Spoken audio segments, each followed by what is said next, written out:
Well, we're here with Alex Mahadevan. He's the director of Mediawise at Poynter. We are here at Poynter. I'm Matthew Peddie. I'm the host of Florida Matters and the host of this podcast. Alex, thanks so much for being here. Appreciate the opportunity. So I want to ask you about fact-checking. It's important, especially during election season. Remember the former Congressman George Santos? The New York Republican fabricated his past, but was elected and served nearly a year before being expelled from Congress and arrested for financial misdeeds. I want to read a little bit from what NPR reported on his expulsion. Quote, among other lies, the 35-year-old Santos falsely claimed that he had been a volleyball star at Baruch College, that he had worked for Goldman Sachs and Citigroup, and that he was Jewish, stories he later amended or recanted in a December 2022 interview, end quote. Alex, this story seems like an extreme example where no one fact-checked a candidate's background, but are there some other examples of this happening? My hometown is Sarasota, Florida, which is just south of here. And we have one of the best hospitals in the state. Yet, on the Sarasota Memorial Hospital Board, there are multiple anti-vaxxers. Now, they got onto the hospital board because they either ran unopposed or nobody paid attention to the down-ballot races, but most importantly, there were no fact-checkers who were checking what they were saying about vaccines, who were checking what they were saying about hospital staff and how the hospital was doing. And now it's something that I've never seen before. So fact checking can really help support local communities in electing people who are looking out for their best interests. And I think a big theme when it comes to fact checking is lack of resources and lack of attention on hyperlocal races. George Santos is an extreme example, but a perfect example of that. Mm-hmm. And to your point, it's these local races where those things do have a material impact on people's day-to-day lives, where fact-checking is also crucial. Absolutely. The fact that George Santos, lied about playing volleyball and maybe used to do drag shows, that doesn't really have too much of an effect on people's lives. They're very fun things to fact check, but the important stuff is happening at the hyperlocal level. There are a lot of organizations fact-checking these days. That includes Mediawise, your program focused on teens, and PolitiFact, a Pulitzer Prize-winning project from your colleagues at Poynter. What about others? Snopes is a great fact-checking organization that has gotten a lot more into political fact-checking. But really, if you check out the International Fact-Checking Network's website, they have dozens and dozens of fact-checkers around the world and around the U.S. who are doing really good work and staying on top of political misinformation, or really misinformation of any kind. It's interesting about Snopes because that's been around for a while, and I always think of that as kind of fact-checking urban legends, but they've changed gears a little bit recently. Yeah, but really at its core, a lot of the mis and disinformation you see nowadays is so wild and so out there that Snopes is almost back doing what they did in the 90s and checking out the wildest things. I mean, you think about, people say that planes are, leaving chemtrails. Yeah. So chemtrails, that's something that you might have read on a forum in the 90s and Snopes would debunk. And now it's like something you read all over the internet and people you might know and love would share on Facebook. So Snopes is an interesting one, and it's close to me because I work with teenagers and teenagers are really interested in kind of pop culture misinformation. Snopes does that really well. So we've talked about a couple of examples, George Santos and hospital board elections where maybe there wasn't some fact-checking that could have happened, but what about examples of where fact-checking has been done and things have been gotten right? Really at the national level with Donald Trump. I mean, I believe that Donald Trump is one of the most fact-checked, potentially the most fact-checked person ever, because he's someone who makes lots and lots and lots of claims, and many of those claims don't pass muster. So I think, in fact-checking coverage of Donald Trump, fact checkers like PolitiFact were able to shift away from the, can you believe Trump did this? Can you believe Trump did that? And Trump was very easy to cover and get lots and lots of clicks because you could just write about every little stupid thing he did or any wild thing he said. Even if he wasn't making a claim, he would say some wild thing and papers would jump all over it. Whereas PolitiFact and like the Washington Post fact checker, they focused on specific policy claims, specific claims that actually would make a difference in people's lives. And because there was so much scrutiny on the things Trump was saying and doing, people were finally starting to see these fact checks, and they were really dialed in. So you had part of the media that was really focused on kind of the sexier stuff or the more inflammatory stuff that Trump did, but the PolitiFacts and the Washington Post, they were making sure policy stuff was staying front and center.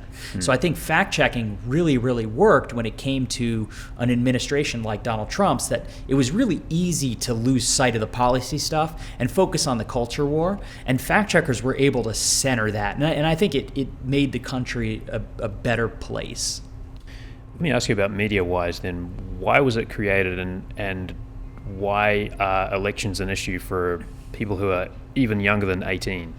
So Mediawise really came out of some research that Stanford did back in 2016. They were very alarmed to find out that teenagers, Gen Z, were really bad at spotting misinformation online, because it was kind of a given that they were digital natives. They grew up with the internet. They grew up with iPads, that they might see something fake online and double check because they were used to navigating the internet. And that was incorrect.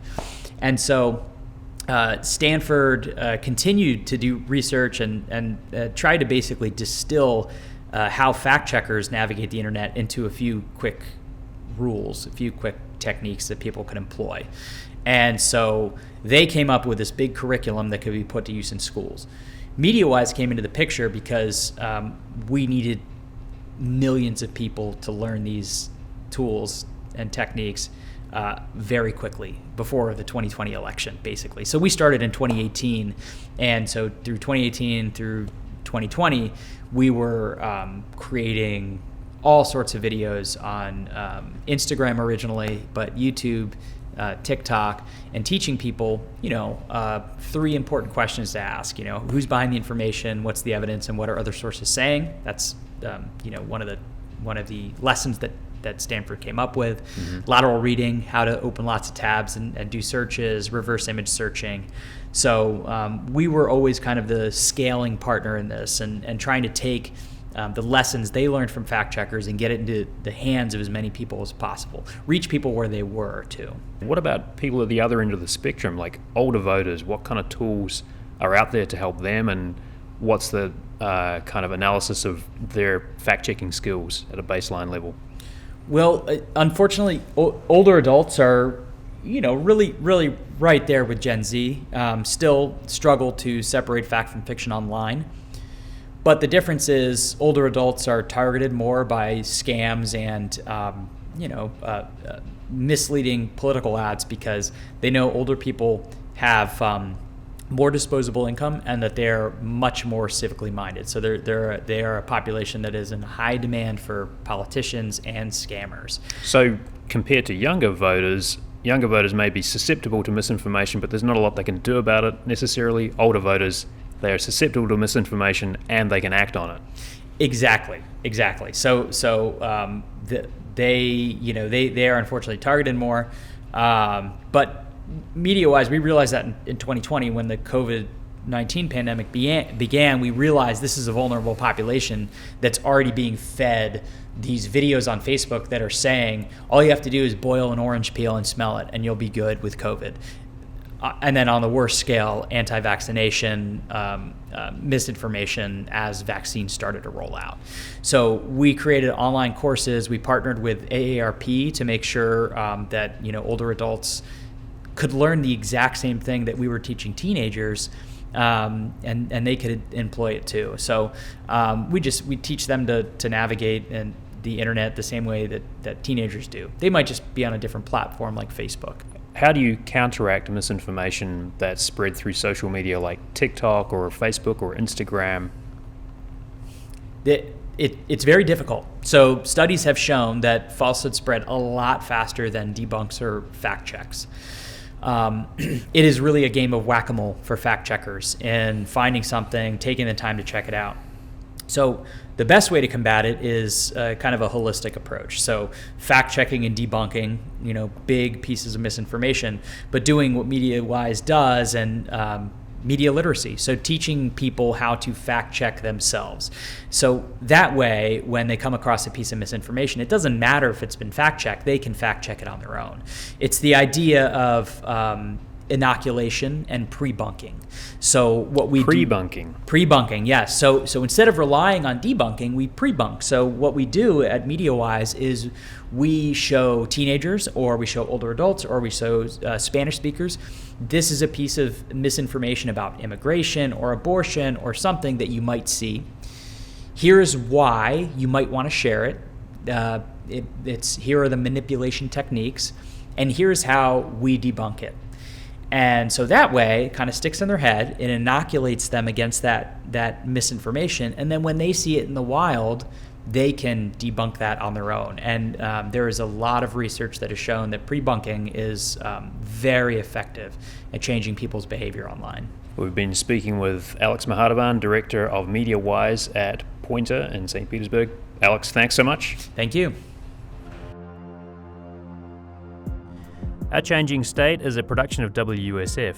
Our executive producer is Gracyn Doctor. Scott Wachtler produces the podcast. Videos by Warren Buchholz and Chandler Balkcom, who also does our graphics. Engineering support from Blake Bass. Jackson Harpe composed our theme music. I'm Matthew Peddie. Thanks for listening.